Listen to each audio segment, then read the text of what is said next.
Hey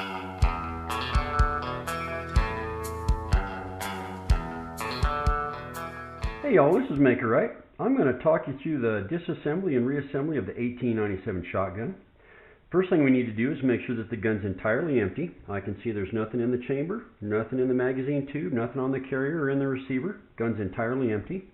I do have a snap cap here, but I don't have any live ammunition anywhere around the gun. So it's very important to make sure the gun's entirely empty and that there's no live ammunition anywhere around it. Next thing I want to talk to you about, I wouldn't attempt to do something like this unless I had a proper fitting set of gunsmith screwdrivers. Gunsmith screwdrivers are different in that they're hollow ground, unlike regular screwdrivers, and what that results in is that the gunsmith screwdrivers are less likely to ride up out of the screw slots and damage the heads on your screws. So if you don't have a set of gunsmith screwdrivers, I would really suggest that you go to brownells.com and look at their Magnatip supersets. They've got a basic superset that has 22 bits and a handle and a little case, and there's a good chance that that little superset will do all the work you'd ever need it to, including working on this shotgun. The handle that I've got here, this is called an LE handle, a law enforcement handle. It's a little bit shorter, and I like that. It keeps me closer to the work, so I think I have a little bit better control. And it's not a magnetic tip, it's a clip tip. Okay, and I like that better for the reason that if I lay the screwdriver on the bench, I'm not picking up 3 or 4 loose parts that are laying there, and so I like that a little bit better. Anyway, yeah, you need to make sure you've got a good set of gunsmith screwdrivers to do a job like this. Alright, first thing I'm going to do with the shotgun, I'm going to go ahead and close the action, drop the hammer. If this were a takedown model 97, at this point I would go ahead and take the barrel and magazine tube group off of the front of the gun. The progression of disassembly on the 97 is that in order to get the bolt out, you've got to take the carrier out. In order to get the carrier out, you've got to take the magazine tube and the slide out. So I'm going to start up here at the front of the gun. I'm going to take off the magazine band, and to do that I'm going to use a 300-4 bit. And to remove this screw, you want to take this screw completely out because there's a little groove that's cut in the edge of the barrel that this screw reference is in, and if you try to drive that band off without taking the screw out, you're probably going to gall the barrel. And sometimes these bands can be pretty tight, so what I'll do is I'll take a little screwdriver like this, and I'll just sneak in the slot on the end here and just real gently wedge that band open a little bit, and then I can slide it off the barrel without scratching anything. Okay. Now that that's off, I'm going to come over here on the right side of the receiver, right up to the front, and I'm going to take this screw out. This is the magazine tube screw. I'm going to use a 210-4 bit for that. And once I get this screw out, I can just unthread the magazine tube from the receiver counterclockwise.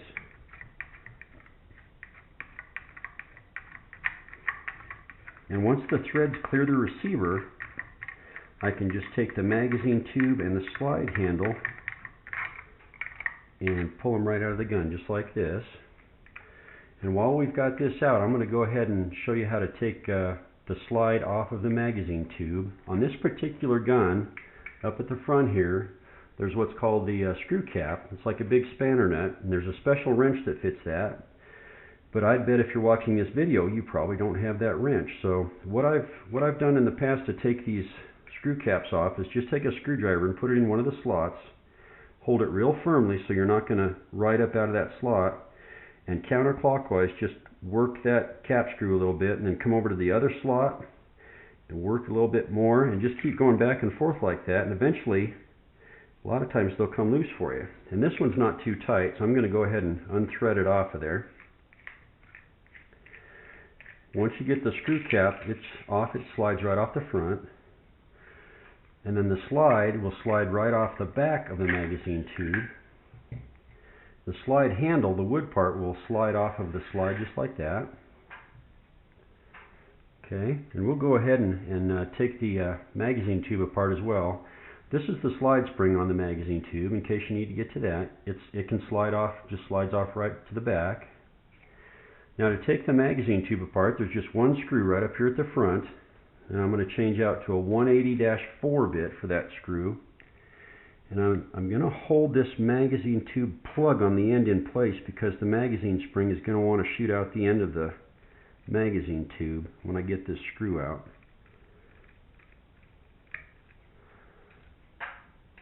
Okay.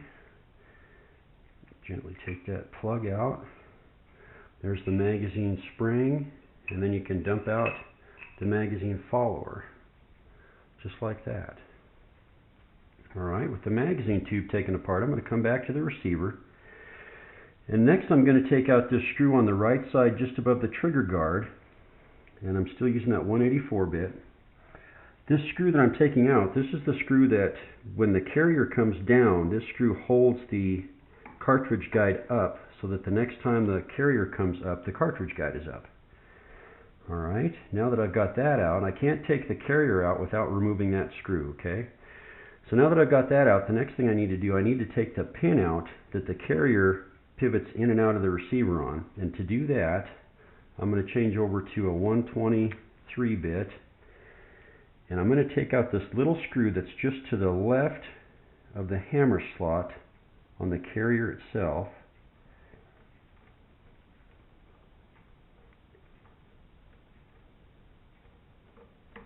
Okay. Once I get that screw removed, I should just be able to take a punch and just real gently push that carrier pin out of the receiver like that. Alright. Now let's take a look at the situation we've got here. The bolt and the carrier are still nested together and the hammer is down. Very important that the hammer is down right now. What I'm going to do, I'm going to take a screwdriver and come in right here between the bolt and the carrier, and I'm going to pry those two apart a little bit. If I would have tried to pry those apart when the hammer was back, the slide lock would have been engaged in the receiver, and when I tried to pry on it, it would have bent or otherwise damaged that slide lock. So it's very important the hammer was down then. Now that we've got the parts pried apart, now I can go ahead and cock the hammer. With the hammer cocked, I can just push the carrier right out of the bottom of the receiver, just like that. Okay? So we'll go ahead and take the carrier apart. What I like to do on the carrier is I like to take out the slide lock components. Those are the components that hold the gun in a locked position when the action's locked up and ready to fire.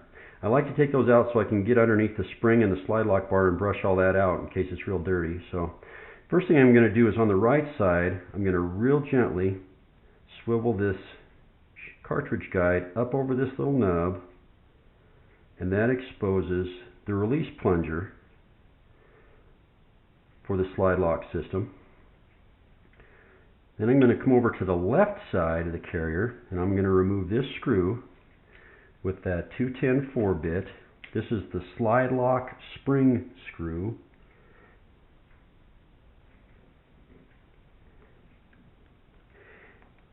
Okay.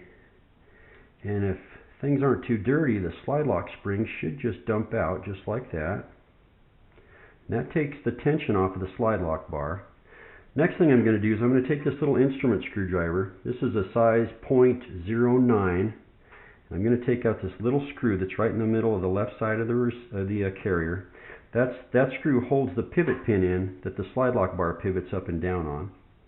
It's real important that you've got a screwdriver that fits this little tiny head of this screw, because you don't want to damage the head on this little screw. Okay, once I've got that out, I've got this dental tool that has a little curved point on one end. I'm just going to reach inside the slot that the slide travels in, and I can contact the head of that pivot pin, and I can push it right out of the bottom of the carrier just like that. Now with that pin out, the slide lock bar should just fall out just like that. Okay, now these 6 components that I took out of the carrier for the slide lock system, those are the only components that are for the slide lock system that are in the carrier. The only other 2 components for the slide lock system are still in the receiver, and that's what's called the plunger pin or the release button and the spring for that pin. And to get those out, I would take this same dental tool and this little pinhole on the right side of the receiver. I would just push that dental tool down in that pinhole, and it would pop the leg of that spring out. Then I could get the spring and the release button out. But those two parts can kind of be a pain to get lined back up in there, and as long as they're functioning okay, it's really not necessary to take them out. So I'd suggest, unless you really want to take them out or need to take them out, that you just leave them where they're at. And as far as taking the carrier down any farther, this is about as far as I would take the carrier down. I'm going to cut in here with the bench cleared off a little bit and some different tools on the bench, and I'm going to go ahead and detail the remaining disassembly of the carrier for those who'd like to know how that would go. I'll pick up right where we left off. We've just taken out all the slide lock components, and before I take anything else off the carrier, what I want to do is look at the top of the carrier towards the front. This is the mainspring strain screw. This screw sets the tension on the mainspring and determines how hard the hammer strikes the firing pin. Before I disassemble anything else, I want to note the position of that screw. If the screw head is sitting up above this surface a little bit, what I can do is I can actually measure from the top of the screw head down into this gullet on the bottom of the carrier with a pair of calipers just like this. And I can take that number and write it down. The other thing I can do is note the position of the screw slot in relation to the carrier. I like to note exactly where that screw is so that when it comes time to reassemble the carrier, if I've had to take that screw out, I can dial it right back where it was, okay? So after doing that, next thing we're going to do is look at the bottom of the carrier towards the back, and this is the sear. It's a separate component that toggles between the trigger and the hammer, and right now I've got the hammer in the fully cocked position, and I'm going to pull down on the hammer and then push up on the sear and ride the hammer into the safety notch, and doing that takes the tension off of the sear spring here on the bottom of the carrier. And with the tension taken off of the sear spring, I'm going to go ahead and remove the sear spring. And once I get the sear spring removed, that exposes the connection between the hammer and the mainspring. And basically what there is on the bottom of the hammer, there's a stirrup that hangs down. It's kind of shaped like the head of this hammer. And on the back of the mainspring, there's two claws that hook over that stirrup, and I just need to disengage those claws from the stirrup. So I'm going to pull back on the hammer a little bit, take it out of the safety notch, pushing up on the sear, let the hammer go forward, and that disengages the stirrup from the mainspring. And this is the stirrup right here. It's free now. It's free of the mainspring. So what I'm going to do, I'm going to move the sear out of the way. I'm going to push that stirrup up against the hammer and then move the sear back up where it was.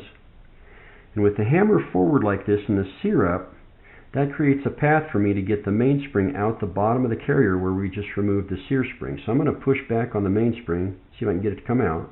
Here it comes. Now if I wasn't able to get the mainspring out, if it still had tension on it, that's when I would have to dial out that mainspring strain screw to take the tension off of it to get the mainspring out. If that didn't take enough tension off of it, I may have to drive out this pin at the front of the carrier.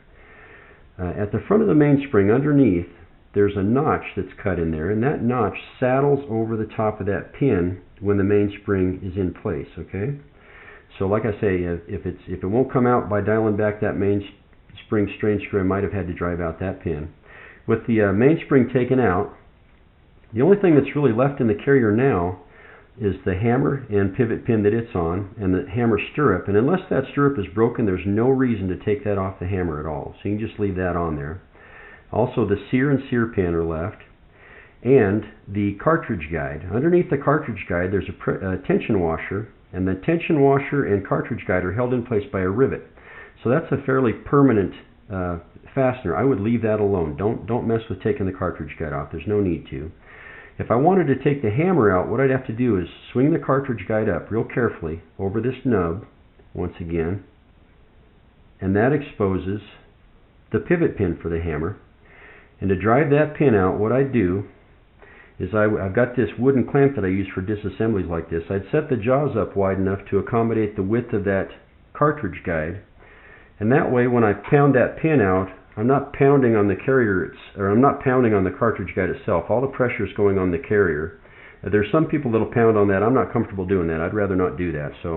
And you can do this with a couple of wooden blocks also. To drive that pin out, it's got to be driven out from the left side, the side that's got the slot in it for the slide. It's got to be driven out from the left side to the right. Okay? So I'd set it in there so I'm not pounding on that cartridge guide. and then I could set a punch right down in that hole and go ahead and drive that pin out. Now if I wanted to take the sear out, that's this pin at the bottom back of the carrier, and I want to share a preference with you right now. When I encounter a pin like this where the head is pretty flush with the part, I always reach for a starter punch. This is a starter punch. It looks like a nail set for those of you who've been in the woodworking or interior trim trades. It's got a real beefy point on it, so it'll take a lot harder strike than a typical punch. A typical punch, if you smack it pretty hard, there's a good chance you're going to bend it, okay? So I grab a starter punch, and I grab a starter punch that has a little bit smaller tip on it than the head of the pin itself, and that allows me to visually see that I've got the entire tip of that punch on the head of the pin, and then when I strike it, I don't have to worry about damaging the outside of the hole, where if I would have went right ahead with the right size punch, I may have been off center a little bit and I would be battering the edge of that hole. So I take the starter punch with a little bit smaller tip, I drive that pin down just about 1/8 of an inch, and then I can go back with the proper size punch, and that gives me a nice socket to pop that punch down in. Then I can go ahead and drive the pin out the rest of the way. Okay? Now if you do take out the sear, I want to show you the sear, when it's in the right way, really follows the contour of the carrier really well. So if you take the sear out, make sure when you put it back in, you've got it in correctly so it's following that contour of the carrier. All right? So that's about as far as we're going to take it down. We'll go ahead and start to put it back together. I'm going to go ahead and put the cartridge guide back. Okay. Then I'm going to reestablish that path for the mainspring. Push the hammer forward. Make sure the stirrup is folded up against the hammer. And then push the sear all the way up. Okay. And I'm going to lead with that front part of the mainspring that's got the groove cut in the bottom. Right back up through there. And if you've previously removed that pin, you'll have to put that pin back in so that the mainspring can saddle back over that pin, just like that. Now once I've got that notch saddled on that pin, I'm going to look at the bottom here. I'm going to flip that stirrup back into the claws of the mainspring. Once I get that established, I'm going to push up on the front of the sear, pull back on the hammer, and that clicks it into the safety notch. That holds everything in place. That holds the stirrup into the mainspring. The mainspring is saddled over that pin in the front. And with that, in that condition, I'm going to go ahead and put the sear spring back.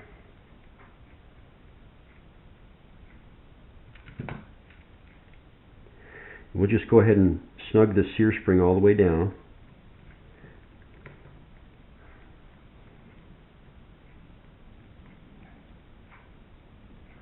Okay, now at this point, it's very important to check that we've got good sear to hammer engagement. So what I'm going to do, I'm going to take it out of the safety notch, let the hammer go forward, and as I pull the hammer back, I should hear a very positive click as the hammer clicks into the safety notch, and then I should hear a very positive click as the hammer clicks into the full cock notch. Okay?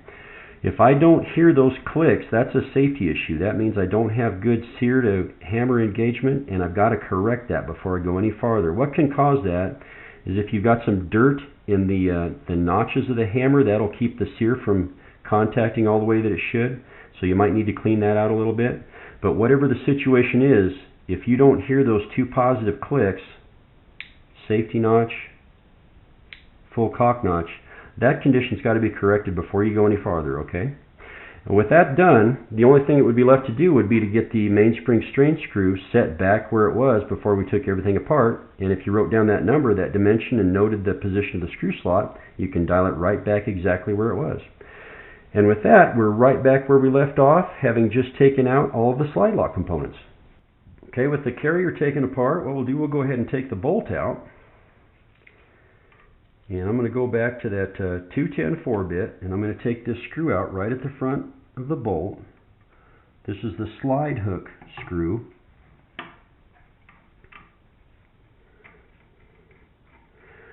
And this slide hook screw, especially if the gun's used a lot and it's cycled really hard on a regular basis, this slide hook screw is a component that will tend to break on you. I've got a little 97 parts boneyard up here on the bench I'll show you. This is what a broken slide lock screw or slide hook screw looks like. What they usually tend to do is the bottom part will break off, and then the top part you can thread out of the bolt, and then because the bottom part is a smaller diameter, most of the time you can just kind of dump it and work it back and forth, and thankfully most of the time this little part will fall out. So that's one part that if your gun gets cycled hard a lot that you might want to have an extra of, is the slide hook screw. Now what I'm going to do, I'm going to reach inside the receiver with this little screwdriver, and the slide hook is way back to the left, and I'm just going to push that slide hook toward the bottom of the receiver, and now with that out of the way I can push the bolt right out at the back, and the slide hook itself will just dump out of the receiver just like that. Okay? Now we'll go ahead and talk about the bolt a little bit. When you look at the bolt, you're going to notice this little seesaw looking thing on the bottom. That's a very important safety feature on the 97 shotgun. That is called the firing pin lock, and what that does, when the gun is open and the carrier drops, the firing pin lock, the front part, drops down, and that engages the firing pin lock, and that keeps the firing pin from moving forward to contact the primer. Okay? Then when the action's closed and the carrier comes up, it pushes up on the front part of that firing pin lock, disengages it, and now the firing pin can come forward and contact the primer. That's a very important safety feature. If you need to take that out and want to clean behind it, it pivots on this one screw right here on the left side. If you take that screw out, you can get that firing pin lock out, and there's a little spring underneath that toggle in the front. Make sure you put it back in though. That's, like I said, it's a very important safety feature. If you want to take the firing pin out, it's a matter of just driving this pin out at the back of the bolt. I will caution you, I think most original Winchesters did not have a firing pin return spring in with the firing pin. Most reproductions, I believe, do have a firing pin return spring. And when you drive that pin out, when you go to pull the punch out of that hole, if you don't have a finger on the firing pin and you pull that punch out, there's a good chance it's going to shoot the firing pin across the room. Those springs, those firing pin return springs, tend to be pretty stout on the reproductions. The other thing we'll talk about is the extractors. Left extractor on the 97 bolt is the one that tends to be problematic. The spring action that comes from the extractor comes from the back leg of that extractor piece, and I've got a broken one here on the bench. This is what a broken left extractor looks like, where the back leg where that spring action comes from is broken. I've got another broken one up here where the leg is still intact, but there's supposed to be a fin up here on that rides in the receiver and references the bolt. And you can see the fin is still intact on this piece here, but the fin on this one is broken off. So left side extractor seems to be a pretty vulnerable part on the 97, so that'd be another part to have an extra one of. And if you need to get that out, it's just a matter of driving this pin out on the front left side of the bolt, and then that left side extractor will come out. If you get a new one, there's a good chance it's going to need some fitting, so be warned about that. Right side extractors don't tend to be nearly as problematic as the left side ones. I'm going to cut in here for just a minute with the gun at a little bit of a different angle to show you how to take that right side extractor out. Now you don't have to have the bolt out of the gun to take that right side extractor out. And as a matter of fact, I like to have the bolt in the receiver, and then the receiver can help hold the bolt for me so I can use both my hands to get that right side extractor out. So what I'm going to do, I'm going to take this little screwdriver, and I'm just going to grab the head of the plunger and push it back into the bolt, and then I can pull the right side extractor out just like a bad tooth, just like that. Then I can pull the plunger out. Then I'm going to take the dental tool with that little curved pointed end, reach up in the hole, and I can pull the spring out. And then to put it back together, you just reverse the process. Put the spring back in the hole, put the plunger back in the hole, make sure you get the little groove in the plunger out towards the front, and then you just slip the right side extractor back in, just like that. That's about as far as I typically take the bolt down. Seems like I can clean everything pretty effectively just like that. So next thing we'll do, we'll go ahead and take the cartridge stops out of the receiver, and to take those out I'm going to use the 123 bit. These are the new style cartridge stops that are screwed in from the bottom of the receiver. The old style are screwed in from the outside. And be really careful with these screws. If they start giving you fits trying to take them out, I'd probably back off, because it's pretty easy to break one of the tabs off to one side or the other of the screw slot. You might want to put some penetrating oil on it and just let it sit if they're acting kind of stiff. Okay.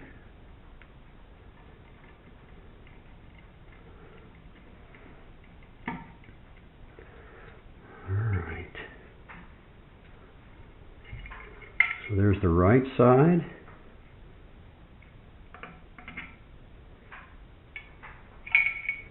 And the left side. Okay.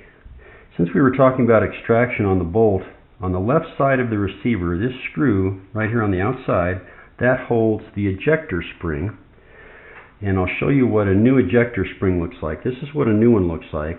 It's got this leg, and that leg goes down into that hole in the side of the receiver, and it's that leg that on the inside of the action, when the bolt comes back, it's that little leg that hits the rim of the spent case and kicks the case out of the action. And what happens is that leg will break off, so you wind up with an ejector spring that looks like this broken one instead of this new one. Okay, so that's another good part to have an extra of if you use your 97 a lot, especially if you use it hard. Would be another ejector spring, as well as a left side extractor and that slide hook screw. Alright, now that's about all the components that I would really take out of the receiver itself. Like I said, I would probably leave that slide lock plunger pin in there. We'll go ahead and take the buttstock off. I'll show you how to do that. I'm going to go back to that 300 4-bit, take out the two screws on the butt plate.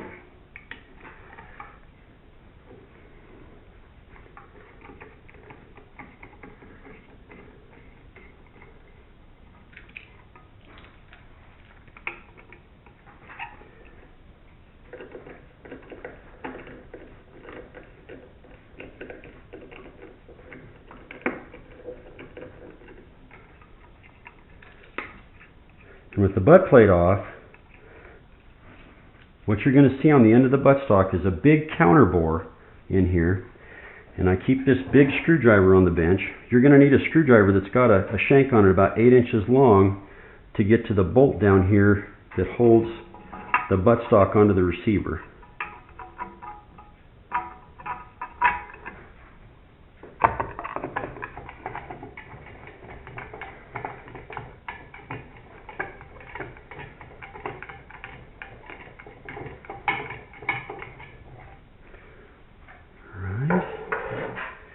Buttstock just slides off from the back.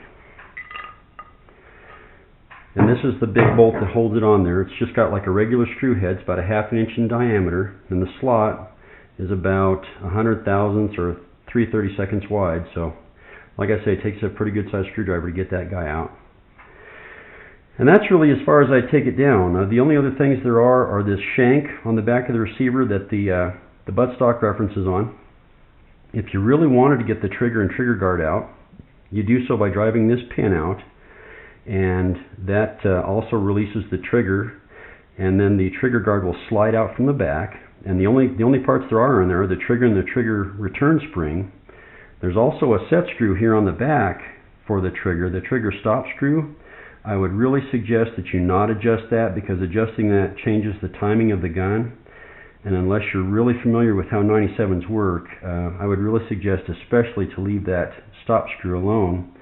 And there's no reason that you couldn't really get in there with brake cleaner and clean it right where it is, because it can be a minor pain to line up the trigger and the guard and the pin and the receiver and get everything lined up to put it back in there. So unless you really need to, I'd suggest just leaving that trigger and trigger guard where it's at. Okay, and at this point, since we've got everything disassembled, with the exception of the slide and the magazine components, I would take all the metallic pieces, parts, and the receiver out to the shop, and I would take brake cleaner and I'd spray them down, and with toothbrushes and stuff, I'd brush all the gunk loose on them, and then I would rinse them off with brake cleaner, and I'd dry them with compressed air and make sure they're dried really well, and then I would coat them with aerosol brake-free CLP and wipe off the excess, and then they'd be ready to reassemble. On the slide and magazine tube components, the only thing that I will use on these components is something that's dry, a dry lube like Ezox or Hornady's One Shot Dry Lube and Cleaner. I've heard good things about frog lube, but I'll only use dry lube on these components, and I'd suggest you use something that's got good rust preventative qualities and as well as provide some lubricity. If you put something oily or like a grease on these components, this is an awful lot of surface area you've got to collect dust, and there's going to be a part in here that you're not going to be able to get to regularly unless you take the gun apart like we're doing now. So you're going to wind up with a bunch of sticky grit that just keeps working back and forth on your slide if you use any oil or grease on that. That's just my opinion. So anyway, now that we've got it taken down about as far as we're going to, we can go ahead and start putting it back together. I'll go ahead and start by putting the buttstock back.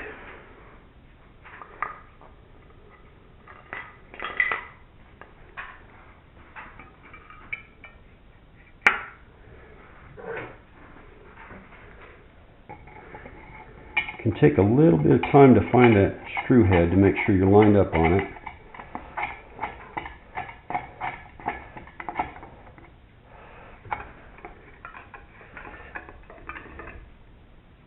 Alright, now we'll put the butt plate back on, and I will caution you on the butt plate, these screws can strip out really easy. So what I do, turn them counterclockwise until you feel the threads pop over and you know you've got them lined up. And then thread them in by hand to make sure that you're not cross-threading them. There we go. Alright. Now we can go ahead and snug those down. Definitely would not tighten up on these too much because, like I say, they can strip out really easy.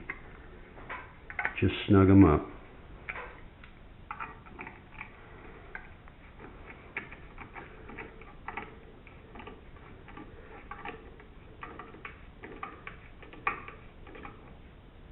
Like that. Okay, with the butt plate and buttstock back on, we can go ahead and put the shell guides back, or the cartridge stops back in.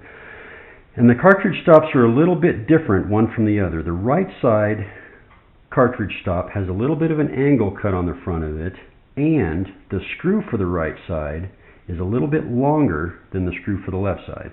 Okay, so I'll go ahead and start with the right side. Got the angle cut on the front of it. Has the longer screw.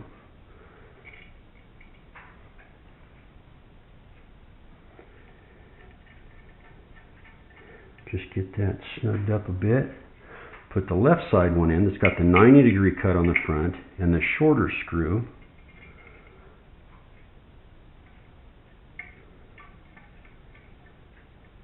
Okay, then we'll snug those up just a little bit with that 123 bit. No need to crank down on them, just snug them a little bit. Just like that. Okay, with the cartridge stops back in, we can go ahead and put the bolt back in. Now with the bolt, on the left side, there's this recess that's cut around the hole where the slide hook screw goes. And then on the slide hook itself, there's a corresponding shoulder on that slide hook. And we need to make sure that that shoulder slips up into that recess on the bolt, just like that. So what I'm going to do, I'm going to go ahead and put the slide hook back in, and the point pointed towards the bottom of the gun, and the hook towards the back of the gun. I'm just going to set it in the receiver up towards the front, and I'm going to push it down towards the bottom of the receiver. Then I can slide the bolt back in. Once I get the bolt back in, I'm going to look in from the bottom and make sure that the shoulder on that slide hook pops down in that recess, just like that. Then I can put the slide hook screw back in with that 210 4-bit.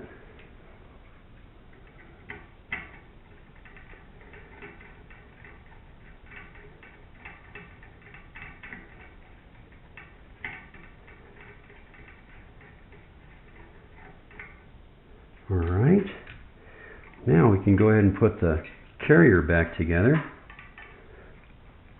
We'll start by putting the slide lock bar back in. The pin on the slide lock bar goes to the back so it can contact the hammer, just like that.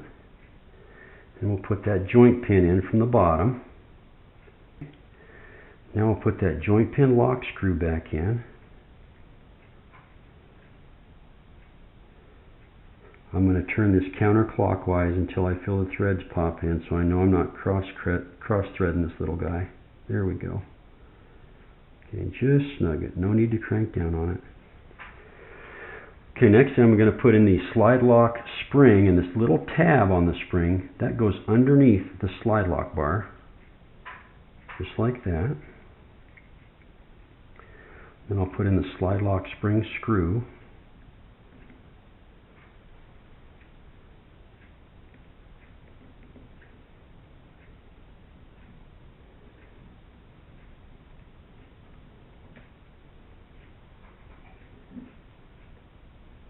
Alright, now I'll flip it back over on the right side. Once again, I'll really carefully lift that shell guide up above that little nub.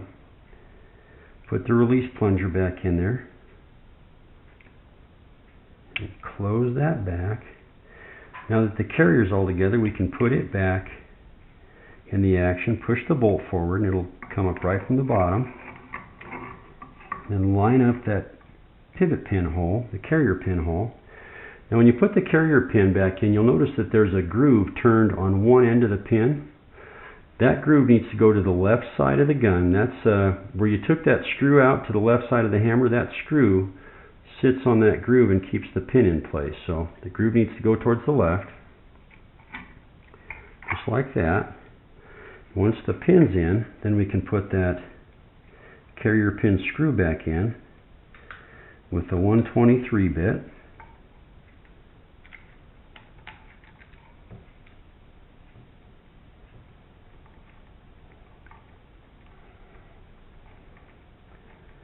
Just snug it up.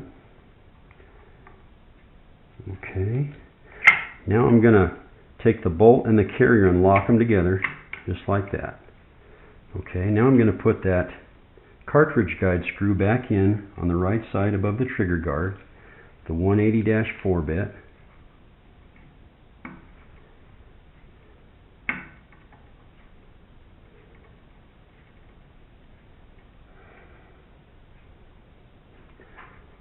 Okay, now we can go ahead and put the magazine tube back together. I'm going to start by taking the follower and putting it over the end of the spring.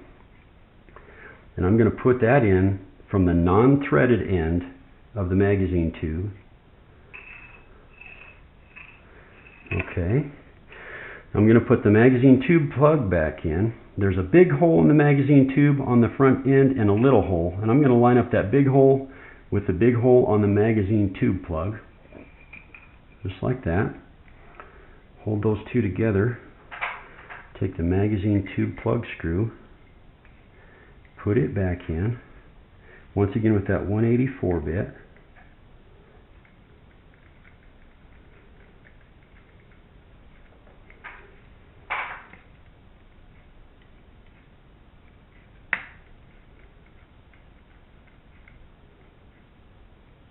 Just like that.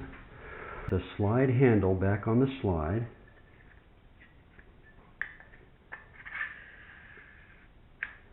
Okay. And the slide and slide handle come on from the back where the threaded end of the magazine tube is. And then we put that screw cap on from the front. And the screw cap's got real fine threads on it, so I'm going to turn it counterclockwise until I hear the threads pop in. So I don't want to cross thread it.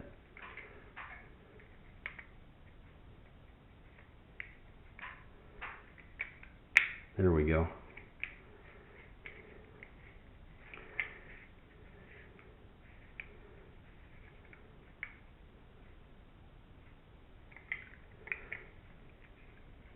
Alright. And I want to make sure that that coped area in the screw cap is lined up with the part that nests under the barrel. Okay, so I'm ready to put the slide and magazine tube back in. It's very important on the magazine tube, there's a hole on the front here that's going to line up with this hole on the receiver when we put the screw back in. Okay. I'm going to go ahead and slide the slide prong out there, and I need to make sure that this goes all the way home into the action. It's going to go up in there at least about 1.5 inches. Okay, so make sure it goes up in there about 1.5 inches. You might have to wiggle the carrier and the bolt a little bit to get it to go in all the way. Okay. Then I can thread the magazine tube back in. I'm going to be watching through the hole in the receiver to make sure that I get that hole in the magazine tube precisely lined up with the hole in the receiver. If I screw that down in the wrong place, it changes the relationship between the slide lock and the slide. So I want to get that just perfect right there. Okay. I'm going to put the magazine tube screw back in. The 210 4-bit.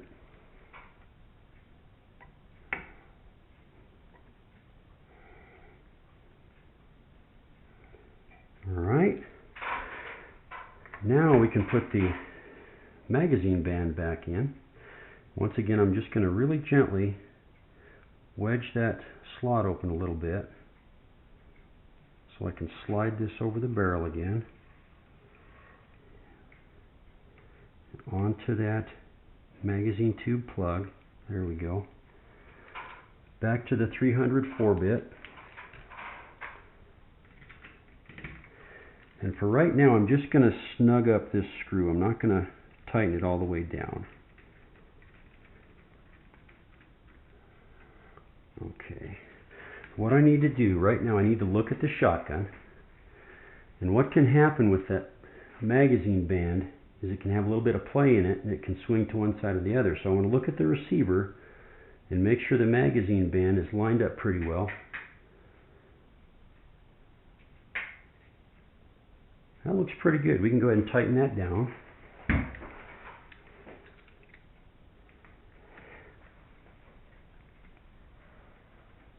Alright. Now it's all back together. We'll take the snap cap and we'll check the function for how it feeds and extracts and ejects. Perfect. Alright, so now you know about the disassembly and reassembly of the 97 shotgun. So hopefully this has been helpful, and hopefully we'll see you on the range soon.